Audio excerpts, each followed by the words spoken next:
All right, and welcome back for another week. This week we're jumping all into development of ourself and social understanding, and we'll be doing that until November, really. So buckle up for talking about ourselves. Great job so far on your exams and your blogs and everything like that. Okay, so this week we're talking all about self understanding. I have a Dr. Seuss quote here. Today you are you. That is truer than true. There is no one alive who is youer than you. So let's talk about how we start to realize who we are, and it's this lifelong process of figuring out our identity. We'll talk about self concept, self esteem, individual self, relational self, and the collective self. So, our early self differentiation starts at around 1 to 6 months, and we start to understand we are different than an object. There's been some evidence in 2 month olds where we tie a ribbon to their foot, and at the other end of it is something. When they kick their foot, that thing moves. When we take it off of that thing and they're kicking and it doesn't move it, they're like, what's going on? They're distressed and they understand, hey, I was doing something. I'm not that thing that's moving, I'm something else. And so we see as early as 2 months that we start to differentiate ourselves from objects.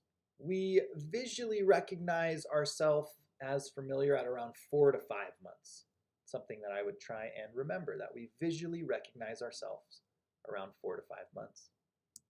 The way we categorize ourselves early starts with just socially significant dimensions. I'm a big girl, I'm a good boy, I'm not a baby. So as we move into preschool age self-descriptions, we're really focusing on behaviors, characteristics, and possessions. I'm a boy. I have a dog. I live in a house. As simple as that. We do have some awareness at that age, but we don't actively use psychological information to define ourselves. Um, Specific examples are I can count it to 10 rather than I'm smart. So they'd say, like, look, I can count to 10 rather than saying I'm really good at math. If you ever talk to a preschool age student, you know that self description tends to be inflated, unrealistic, and inaccurate. They might say, I am a fast runner, but they lose every race. It's actually a really great way to live your life. It's very much stuck in just your mind, but they're like, well, in my mind, I'm the fastest runner that I know. And they don't really generalize to their peers around them. That starts to change as we get to middle childhood, but we'll talk about that in a second. So at this preschool age, just very unrealistic, inaccurate, and then it's very not differentiated into themes. I'm a boy, I run fast, I like pizza, I live in a house, I can pick up a chair. Not really categories of who that person is, just kind of facts about things they've done. As we move into middle childhood, really start to focus on behavioral traits. I'm friendly or I'm popular, and really a lot of focus on our competencies. So we're putting it into themes of academics, social relations, physical aspects, things like that. There's also the incorporation of others' opinions. So other kids say I'm really funny, and I am funny. And there's a lot of social comparison that starts to happen in middle childhood. She's better at math than me. I'm better at basketball than those kids. And really a lot of wanting to know, how'd you do on that test, to see who's smarter or how smart I am. In middle childhood, we have positive and negative judgments. I'm not very good at soccer. We have emotion concepts. I'm bad at controlling my anger, or I'm a very happy person. And we have awareness and concern over continuity over time. Some things about me might change, but I'll mostly stay the same. So, what does the self look like for an adolescent? Well, if you remember Erickson at all, we're talking a lot about identity. So, as an adolescent, there's a lot of introspection, spiritual, what are my motivations, what are my beliefs and my values. We're super preoccupied with others' opinions. We think about our future and possible selves, and we use social comparisons to help resolve a lot of turmoil. I'm not a bad person. All my friends fight with their siblings. So we're really comparing ourselves quite a bit and then rationalizing our decisions. In adolescence, there's a lot of differentiation from the self, we start to recognize that components of ourself might be contradictory. So I'm super kind with my friends, but I'm so mean to my parents. Or I'm very outgoing at a social event, but when I go on a date, I'm very quiet and shy. And so the conflict that starts to exist is, who is the real me? Am I that kind person? Am I the mean person? Am I social? Am I an introvert? Am I an extrovert? And we start to develop almost false behavior. So behaving in a way that does not reflect our true self, because we're really just trying to figure out who we are. So as we move through early childhood to adolescence, we move from physical to psychological thoughts. We start using traits, differentiation, a lot of social comparison, and a lot of caring about other people's opinions. Let's go into self-esteem now. 5 components of self-esteem. Definitely knowing all 5 is important. Scholastic ability, how good am I at academics? Athletic competency, how good am I at sports? Physical appearance, what do I look like? Behavioral conduct, how do I act? And social acceptance, what do my peers think about me? I like to group these into 3: physical, academic, and social. And that all creates up this global self-esteem, this integration of self-appraisal across all components. Global self-esteem is largely dependent on how much individual weight we have in each domain. If academic self-esteem is low, but I don't care that much about academics, then my global self-esteem stays intact. Early childhood, we're able to evaluate in all areas, but really difficult for us to integrate it into one global self-esteem. In middle childhood, we're able to integrate evaluations to form our global self-esteem.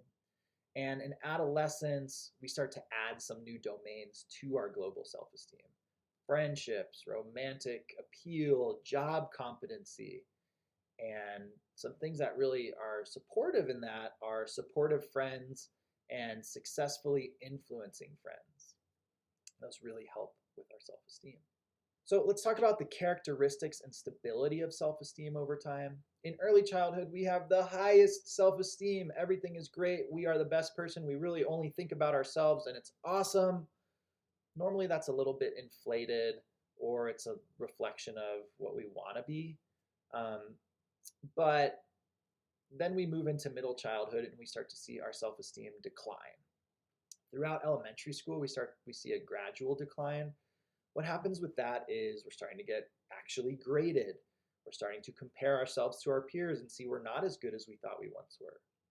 And we're getting more negative feedback in our school environment.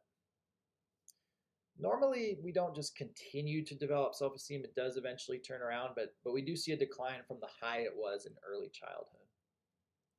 And finally, in adolescence, there's a huge dip.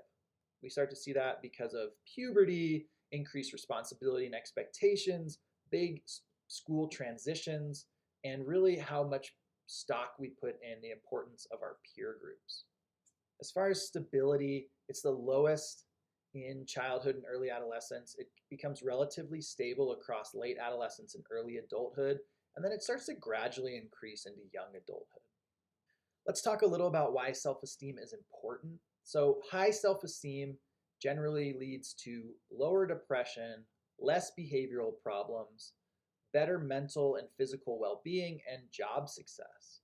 And we're not really sure which comes first. Is it that high self-esteem makes you feel all those things and achieve all those things? Or is it achieving all of those things makes you have higher self-esteem?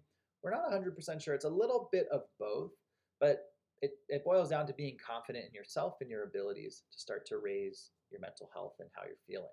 If you'll remember from some chapters back, the social influence on self-esteem, super important. Parents, friends, our peer groups, they have a huge influence on us. One thing I do want to talk about with the use of praise. The research suggests that praising children for their talent and intelligence doesn't help them actually achieve success, can set them up for disappointment. So I've worked with families who will praise their children for everything and try and get rid of any obstacles that may be in the way of their child being the most successful. And the only thing that sets us up for is not being able to handle disappointment when it inevitably happens. And so self-esteem is important, But like scaffolding and like zones of proximal development, we want to set our kids up for what we're pretty sure they can achieve. Maybe it's a little bit out of their reach, and let them try it.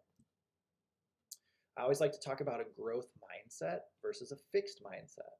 So I don't know how to do that thing yet, or I haven't practiced it enough, and we just continue to practice and work on things. The last part of this chapter has to do with identity formation. We have 4 different things that are going to go into this. The first is diffusion. And in a diffusion identity, we're not trying to figure it out. We're not committed to any identity. Low exploration, low commitment. There's also foreclosure. We're not exploring various identities, but we have committed to one identity. We have low exploration and high commitment. Then there's moratorium. And this is actively exploring. We're gathering information, we're trying to figure it out, but we haven't committed to our identity yet. A ton of exploration, high exploration, low commitment. And finally is achievement, committed through exploring. We have this high exploration and high commitment. And really what we see is moratorium and achievement are the healthy routes to identity formation. We're going to have higher self-esteem, more intimate relationships, higher achievement, a lot better cognitive flexibility. So those are the more positive ways to go around it. If we get stuck in foreclosure, it's because we have a high concern for others' approval. We're inflexible and we can be susceptible to extreme thinking and prejudice.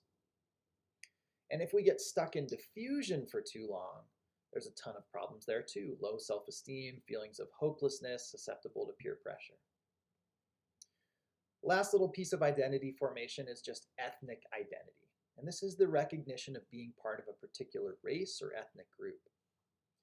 There's knowledge, there's self-identification, there's behaviors and preferences.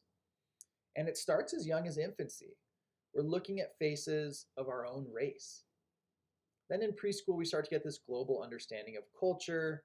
There's ethnic labels, there's ethnic groups, particular cultural behaviors that we will participate in. As we move into early elementary, we understand that that piece of our identity does not change over time. And we understand the meaning of those ethnic labels. And finally, in adolescence, this is really the most active period of ethnic identity. And we start to recognize that discrimination and prejudice and bias exist. A big piece of ethnic identity formation is peer socialization, which is just spending time with members of our own ethnic group, which contribute to more of a stable ethnic identity. So that's all I want to talk about for understanding ourself today. Putting the music at the end of these now. Hopefully you made it this far in the video. I'll see you next time. Bye.